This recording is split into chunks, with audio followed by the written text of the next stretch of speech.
Hello, and welcome to another ChateauTales. This one at my bookcases here at my house. A different location, but same kinds of idea here. Today's topic is Mary Shelley and her book Frankenstein, which I think you can't separate the book from the author in this case. And I'll explain why. But first, a question. Does literature change lives?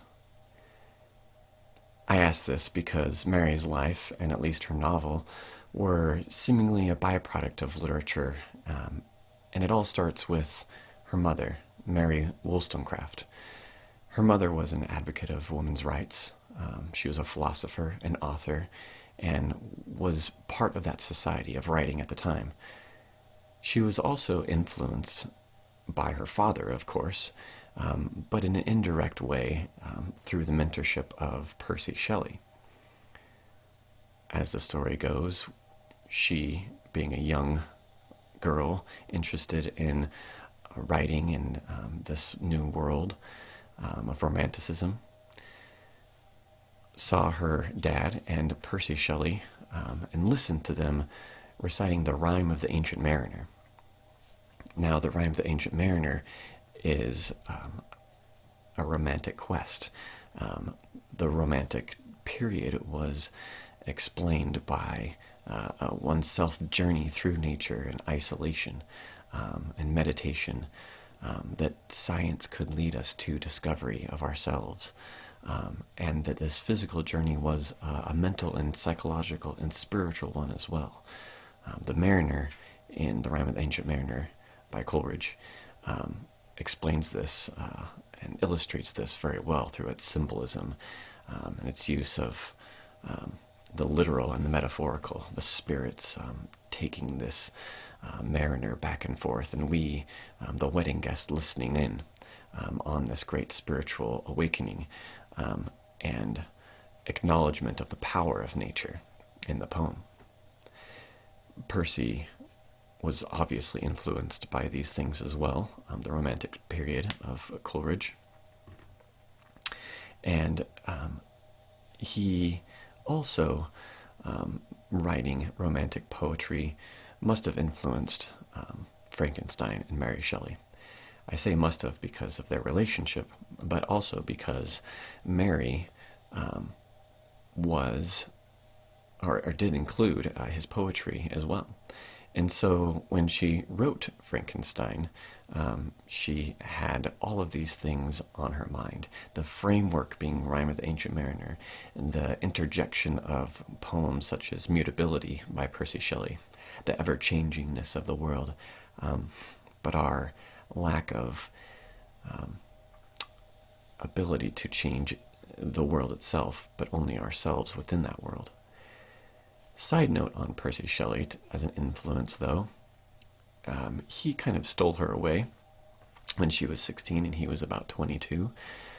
And they went through a journey through France and into Switzerland, into Chamonix and Geneva, some of the actual locations and settings of Frankenstein.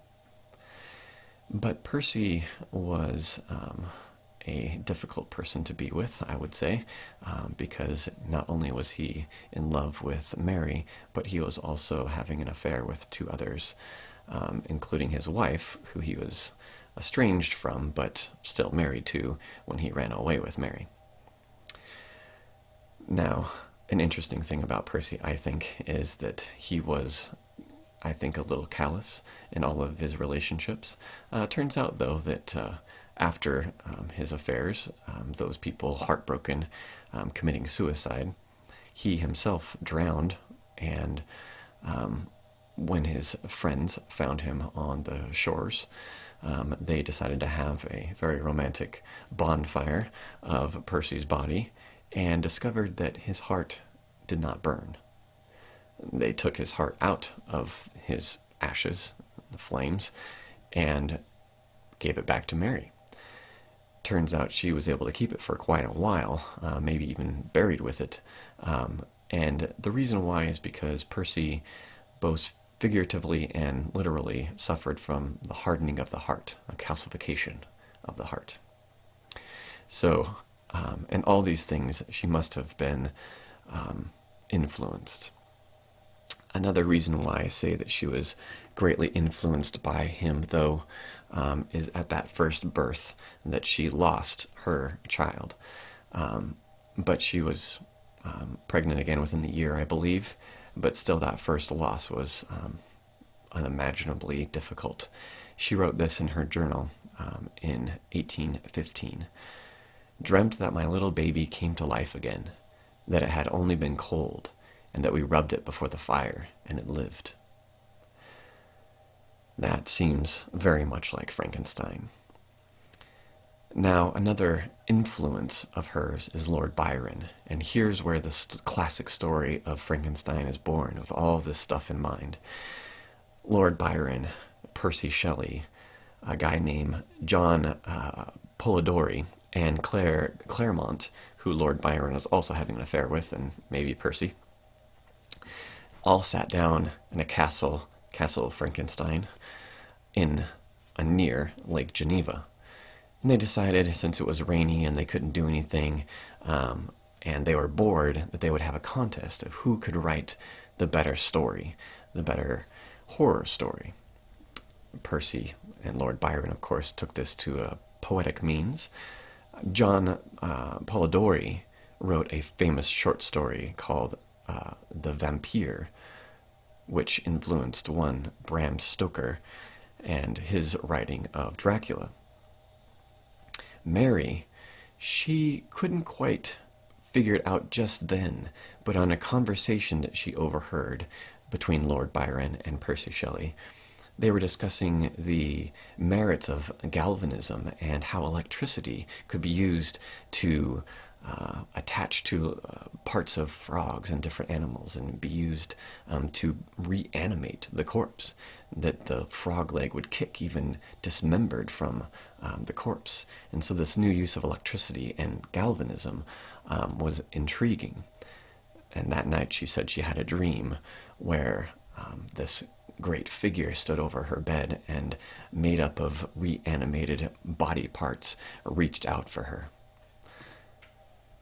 Freaky, and a wonderful start to a story. However, how do we start it? We go back to our past and what literature has taught us, the framework. We use the Rime of the Ancient Mariner.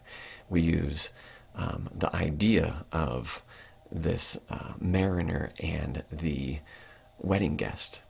In Walton, Walton is us. We are him seeking out scientific means to understand our world, but getting wrapped up in the supernatural and the science fiction even. And that framework carries in narration all of Frankenstein. And of course, part of Frankenstein in theme, I wrote down some of the themes here, has to do with the hubris of Walton, and not just the illusions of the Rime of the Ancient Mariner, but Walton's values and what he decides to believe in and go towards, and listen to. So some of the themes that are brought out in Victor Frankenstein and the Monster and Walton are companionship, hubris, nature versus nurture, social boundaries, and the assimilation of culture. Trying to identify what is human, what is humanity, and how do we become human. And should we just remain in ignorance? Is ignorance bliss, as they say? Or what? Does knowledge bring destruction? So the idea of saving her young lost child, or to save someone who has who has died, and maybe bring them back from the dead. Frankenstein talks about this in ethical terms, using literature. First off, the Bible as a framework. Adam being Victor, or Victor is God, and Adam is the monster. They're interchangeable at times. And where does our knowledge come from? Where does that ethical means come from? And that's where John Milton comes in. If you take John Milton's perspective in the first part of Paradise Lost, then you sympathize with the fallen one, with Lucifer and Beelzebub. If the monster can be sympathized with, maybe there is something deeper in all of these things that we should be thinking about as what nurtures us and how literature can inform who we are. So you have the Rime of the Ancient Mariner, you have Mary Wollstonecraft, this amazing feminist for the time of her mother, Lord Byron, this famous poet, and Percy Shelley, another essential romantic poet in our time, John Milton, and all these people bringing forth the education of Mary, who is 19, by the way, who writes Frankenstein, kind of ridiculous, but it's lasted for 200 years. So, considering all of these things, take another look at Frankenstein, the modern Prometheus. Prometheus, who, another piece of literature that has influenced Prometheus, who brings the light of knowledge to man, of fire, literally. And that symbol, though, knowledge. And who is punished by the gods for doing so, because man can't handle that great of responsibility, even fire, that great of responsibility, let alone cloning or bringing people back from the dead. All these things, however, create Frankenstein, and I hope that knowing more about Mary and her influences in literature will give you a new insight in reading the book. If you haven't read it yet, great. You'll look at it differently now. If you have read it, read it again, and take all of this into consideration. So until next time, be careful out there.